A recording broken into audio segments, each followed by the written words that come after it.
اور ہاں یہ بات یاد رہے، یہ اتحاد و اتفاق، اس کے لیے ہمیں جہاں زمینی سطح پر کوشش کی ضرورت ہے، اسلام کا پیغام پہنچانے کی ضرورت ہے، کتاب و سنت کے میسیجز کو ڈیلیور کرنے کی ضرورت ہے، وہیں پر یہ نہ بھولیں کہ ہمیں اللہ سے بھی لو لگا کر اس کی توفیق مانگنے کی بھی ضرورت ہے۔ اتحاد و اتفاق اللہ کی ایک نعمت ہے، جب وہ چاہے تو ہمیں دے دے، اور جب وہ دینا چاہے تو انشاءاللہ کوئی چیز رکاوٹ نہیں بن سکتی۔ اس لیے میرے بھائیوں، ہر موڑ پر ہمیں اللہ سے لو لگانا ہے۔ اللہ رب العالمین نے اتحاد اور اتفاق کی دولت جو ہے اسے بطور نعمت قرآن کریم میں گنایا ہے۔ اور آپ اگر پڑھیں سورہ انفال سورۃ نمبر 8 کی آیت نمبر 63، تو اللہ فرماتا ہے لو انفقت ما فی الارض جميعا ما الفت بین قلوبهم ولکن اللہ الف بینہم انہ عزیز حکیم۔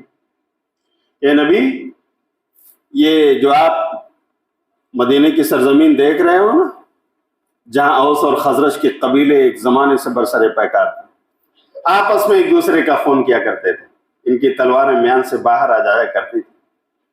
آج اللہ رب العالمین نے ان پر احسان کیا کہ انہیں اسلام کی بنیاد پر متحد کر دیا، نعمت اسلام ان پر پوری کر دی، اور آج اس قدر وہ اتحاد و اتفاق کی لڑی میں پرو گئے ہیں کہ اب صرف اپنے پاس پڑوس کے قبائل کو نہیں، انہیں تو اپنانا بہت پہلے انہیں اپنا لیا ہے۔ انہوں نے تو پردیس سے آئے ہوئے مہاجروں کو بھی اس طرح سے قبول کیا جیسے کوئی اپنے سگے بھائی کے ساتھ رہتا اور قبول کرتا ہے۔ اللہ اکبر۔ اگر آپ اس دھرتی کی ساری پونجی لگا کر خرچ کر کے آپ چاہتے کہ ان کے دلوں کو ملا دیں، ما الفت بین قلوبہم، ان کے دلوں میں الفت آپ پیدا نہیں کر سکتے، ولیکن اللہ الف بینہم، لیکن اللہ رب العالمین کی نعمت ہے کہ اس نے تمہارے اوپر کر دی ہے، ان کے دلوں کو جوڑ دیا ہے، اور وہ غالب ہے میرے بھائیوں، حکیم اور دانا ہے۔ اسے پتہ چلتا ہے کہ ہمیں اللہ سے مانگنا بھی ہے۔ اللہ ہماری ایک کمیونٹی جو منتشر ہے، جتھے بندیوں کا شکار ہے، اللہ ہماری جماعت اور جمعیت میں جو جتھے بندیاں ہیں، اللہ تو ہی ان کو متحد کرنے والا ہے، ان کے دل تیری دو انگلیوں کے درمیان، اللہ تو انہیں اپنی طرف پھیر لے، اللہ انہیں اسلام اور کتاب و سنت کی بنیاد پر متحد فرما دے۔ یہ ہمیں دعائیں بھی کرتے رہیں۔ اس کے علاوہ اللہ رب العالمین نے راستے بتائے ہیں۔ اتحاد امت کیسے، کیوں کا جواب ہم اور آپ نے اس مختصر وقت میں لیا۔ اتحاد امت کیسے ممکن ہے؟ قرآن کریم نے سورہ نساء کی آیت نمبر 59 میں اس کا جواب دیا ہے۔ یا ایھا الذین آمنوا اطیعوا اللہ واطیعوا الرسول واولی الامر منکم، اے ایمان لانے والو، اللہ کی اطاعت کرتے ہوئے زندگی گزارو، رسول اللہ صلی اللہ علیہ وسلم کی اطاعت کرتے ہوئے زندگی گزارو، اور اپنے امراء، خلفاء، سلاطین اور حکماء جو حاکم، سلطان، خلیفہ تمہارے ہیں، ان کی اطاعت کرتے ہوئے زندگی گزارو۔ 3 چیزوں کی اطاعت کی دعوت اللہ نے دی، لیکن آگے کے الفاظ اور آیات کے جو جملے ہیں وہ سنی۔ فَإِن تَنَازَعْتُمْ فِي شَيْءٍ فَرُدُّوهُ إِلَى اللَّهِ وَالرَّسُولِ، لیکن اگر کسی چیز میں تمہارا تنازع ہو جائے تو اللہ اور اس کے رسول کی طرف پلٹ جاؤ، اسے لوٹا دو۔ ان کنتم تؤمنون باللہ، اگر اللہ پر تمہارا ایمان ہے، والیوم الآخر، آخرت کی جزا و سزا پر تم ایمان اور عقیدہ رکھتے ہو کہ وہ بدلے کا دن آنے والا ہے جہاں ہر ایک کو اس کے عمل کا حساب دینا ہے اللہ کے سامنے، اور حساب دیے بغیر اس کے پاؤں ہل نہیں سکتے، تو اللہ اور اس کے رسول کی طرف پلٹ آؤ۔ یہی نسخہ ہے میرے بھائی، ذالک خیر و احسن تاویلا، یہی سب سے بہترین بات ہے تاویل کے اعتبار سے جو ہمیں قبول کرنا چاہیے۔ تو میرے بھائیوں، الحمدللہ ہم کتاب و سنت کے دعوے دار ہیں، لیکن کیا واقعی ہم اپنے دینی اور سیاسی معاملات میں قرآن کی آیت کا سہارا لیتے ہیں؟ کیا اس کے مطابق ہمارا لائی عمل مرتب ہوتا ہے؟ ہم اسی کے پرچارک، ہم اسی کے داعی اور مبلغ ہیں۔ میرے بھائیوں، اسی کے ضمن میں ہمیں اپنے اسلامی سیاست کے کاز کو بھی آگے بڑھانے کی ضرورت ہے. اسلامی سیاست جس کو عربک میں السیاست الشرعیہ کہا جاتا ہے، علامہ ابن تیمیہ اور علامہ ابن قیم نے جس پر موٹی موٹی کتابیں لکھ ڈالی. تو اللہ تعالی ہم سب کو اس بنیاد پر آگے بڑھنے کی توفیق عطا فرمائے. اللہ کی کتاب کی طرف پلٹیے، متحد ہو جائیں گے. اختلاف ہو سکتا ہے، انسانی برادری کے لوگ ہیں، 4 برتن ہوتے ہیں تو کھٹ پٹ ہوتی ہے. انسانی برادری میں آپ رہتے ہیں، کبھی کبھی تو میں انبن ہو سکتی ہے، لیکن ہمیشہ مت رکھو اسے. آؤ، احساس جرم اگر تمہیں ستا رہا ہے تمہارے ایمان کی وجہ سے تو اللہ کی طرف پلٹا، متحد ہونا، معافی تلافی کر لو، آگے بڑھو، ٹریک پر چل پڑو، منزل تمہاری منتظر ہے. نبی صلی اللہ علیہ وسلم کی وفات کے وقت اختلاف ہو گیا کہ آیا آپ ہیں یا چلے گئے. عمر بن خطاب رضی اللہ تعالیٰ عنہ ننگی تلوار لے کر مسجد نبوی کے صحن میں گھوم رہے ہیں. کسی کی زبان سے نہ سنو کہ میرے رسول کی وفات ہو گئی، کوئی ایسا کہتا ہوا نظر آیا تو میری تلوار اس کی گردن. اللہ صدیق رضی اللہ تعالیٰ عنہ آئے، آپ نے نبی صلی اللہ علیہ وسلم کی ناش مبارک کو کھولا، آپ کے چہرے کو دیکھا، آپ کی پیشانی کو بوسہ دیا، اور ادھر نظر پڑی تو عمر بن خطاب گھوم رہے ہیں ننگی تلوار لے کر. کوئی نہ کہے میرے رسول اس دنیا سے چلے گئے. اللہ، کیسا اختلاف. عمر جیسا جلالی انسان ان کے سامنے بولنے کی سکت کس کی. لیکن عمر بن خطاب کے اس موقف کو غلط سمجھتے ہوئے ابوبکر صدیق رضی اللہ تعالیٰ عنہ نے فوراً قرآن کی آیت تلاوت کی، سنایا بآواز بلند. سورہ آل عمران سورۃ نمبر 3 کی آیت نمبر 144. وما محمد الا رسول قد خلت من قبله الرسل افإن مات او قتل انقلبتم على اعقابكم. سننا محمد صلی اللہ علیہ وسلم تو ایک رسول، ان سے پہلے بھی بہت سارے رسول آئے اور چلے گئے، تبھی تو یہ نبی آخر الزمان آئے. اگر وہ نہ گئے ہوتے تو یہ کیوں آتے؟ تو اگر اس سے پہلے کے لوگ جا چکے ہیں اس دنیا سے، انہیں بھی جانا.